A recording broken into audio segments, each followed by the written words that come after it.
Olá, bom dia, boa tarde, boa noite, dependendo do horário que você vai estar assistindo este vídeo. Que a paz do nosso Senhor e Salvador Jesus Cristo, no poder do Espírito Santo, abençoe a tua vida nesta hora. Estamos aqui com mais uma reflexão.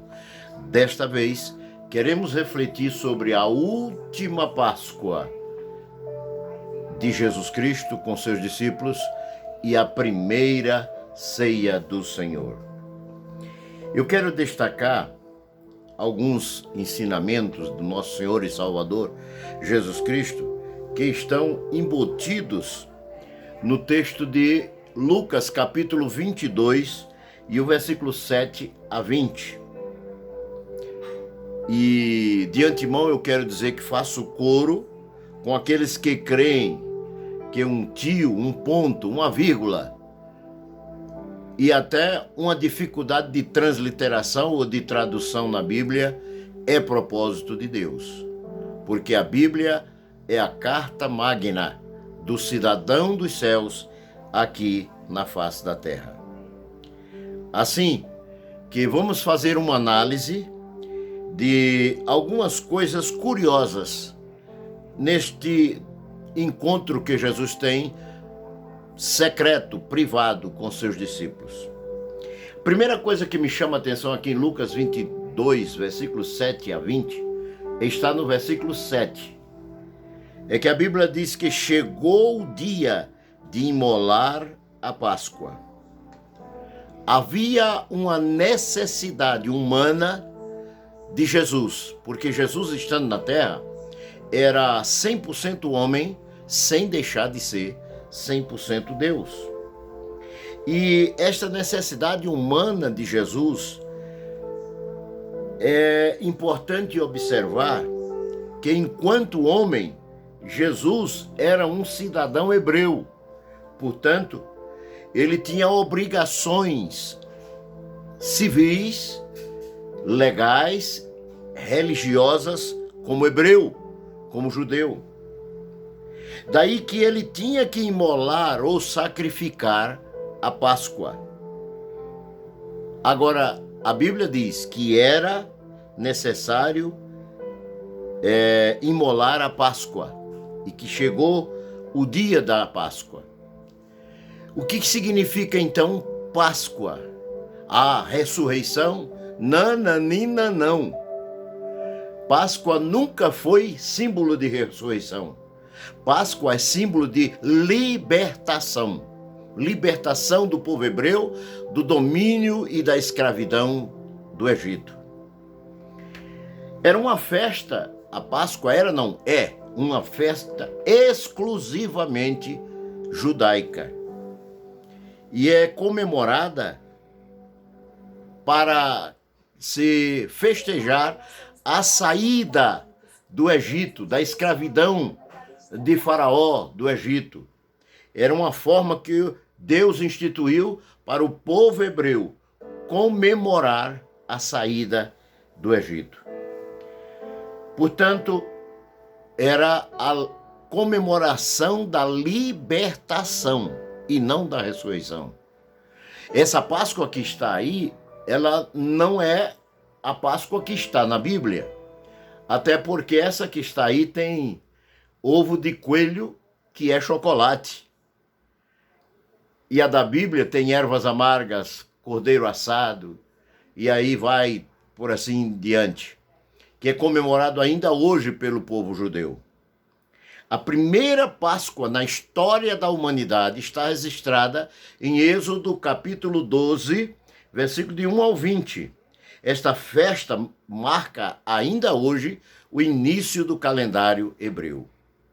Em segundo lugar, do versículo 7 até o 13, nós encontramos a preparação para a Páscoa, a última Páscoa e a primeira ceia do Senhor.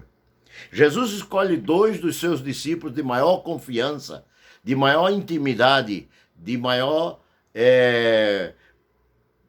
comunicação que ele tinha, e manda ir para a cidade e dar um sinal. Que sinal é esse?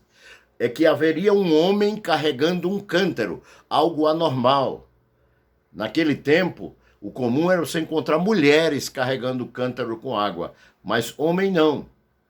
E aí Jesus diz, quando você chegar na cidade, na entrada, vai ter um homem carregando um cântaro. E aí você segue esse homem. Quando ele entrar na casa que ele entrar, você, então, dizem para o homem, o dono da casa, vocês dizem o seguinte, aonde estão os aposentos?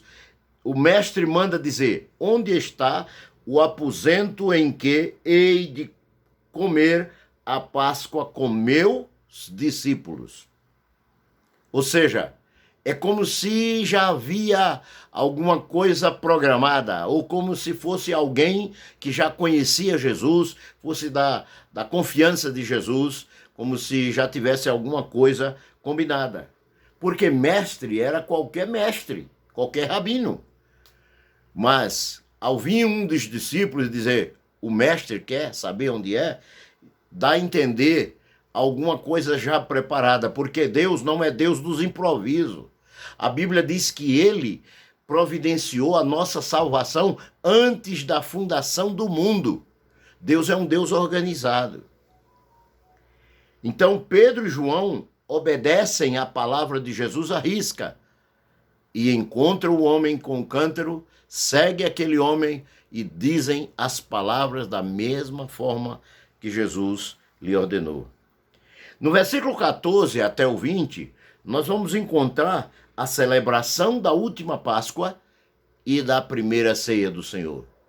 É interessante que nesse texto de Lucas cita Jesus tomando o cálice 2 vezes. Na primeira vez, Jesus diz assim, este cálice não beberei mais até que se cumpra no reino dos céus. E o segundo cálice, ele toma depois que, a Bíblia diz que depois de haver ceado, ele toma o pão, dá graça e diz, este é o meu corpo que é partido por vós, fazer isto em memória de mim. Aí depois diz assim, semelhantemente depois de comer, ele toma o cálice, segunda vez. E diz aos seus discípulos, este cálice é o Novo Testamento no meu sangue. E lá no capítulo 11 da carta aos Coríntios, o apóstolo deixa mais claro ainda, quando diz que ele disse, este cálice é a nova aliança no meu sangue. Capítulo 11, versículo 23 em diante, da primeira carta aos Coríntios, ele diz, este cálice é a nova aliança. Jesus disse que a Páscoa que nós vamos comemorar é as bodas do Cordeiro, quando nos libertarmos desta peregrinação no mundo que representa o Egito para nós. Ainda estamos presos, escravos de um corpo de carne, mas quando Jesus nos arrebatar, que tenhamos morrido, ressuscitaremos em corpo de glória. Que estejamos vivos, seremos transformados em um corpo de glória. E aí teremos a total libertação, a total salvação. Agora quem aceita Jesus já tem a salvação do ponto de vista espiritual, porque passa a ter comunhão com Deus. Mas do ponto de vista material, ainda estamos presos a este corpo carnal. E só receberemos o corpo glorioso após a ressurreição, a grande colheita da primeira ressurreição. Então, é aí que estaremos nas bodas do Cordeiro, depois de ter passado pelo tribunal de Cristo, nas bodas do Cordeiro, que será a nossa Páscoa, a nossa comemoração de ter saído do Egito. Por isso, Jesus disse, não comereis mais esta Páscoa só agora no reino dos céus.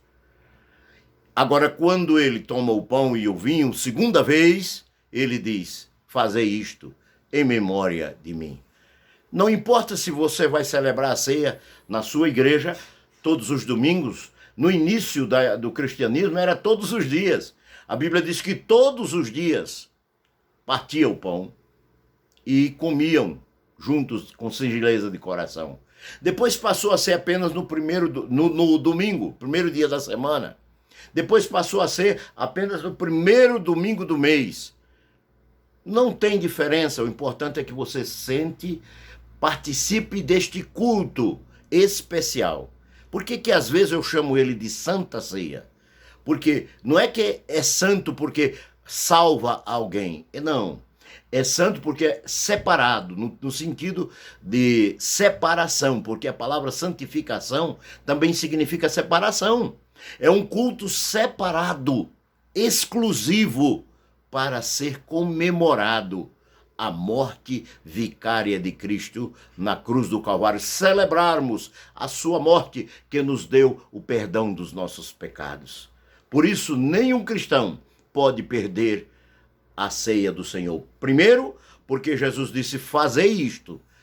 E ele não disse fazer isto com a Páscoa, porque Páscoa não é festa cristã.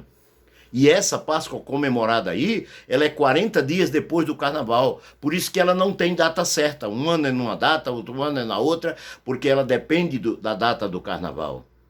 Mas a Páscoa que nós iremos comemorar será no céu, as bodas do Cordeiro. Aqui sim, comemoremos a ceia do Senhor. Participemos, estimulemos-nos uns aos outros a participar da ceia do Senhor Jesus Cristo. Ao tomar o cálice pela segunda vez, ele diz que o seu sangue é a nova aliança naquele cálice. Portanto, a Santa Ceia foi instituída por Cristo Jesus. É o culto que foi instituído por Jesus Cristo. Por isso que a gente pode perder tudo na vida, menos o culto de Santa Ceia. E para concluir, meus amados irmãos, participe da Santa Ceia.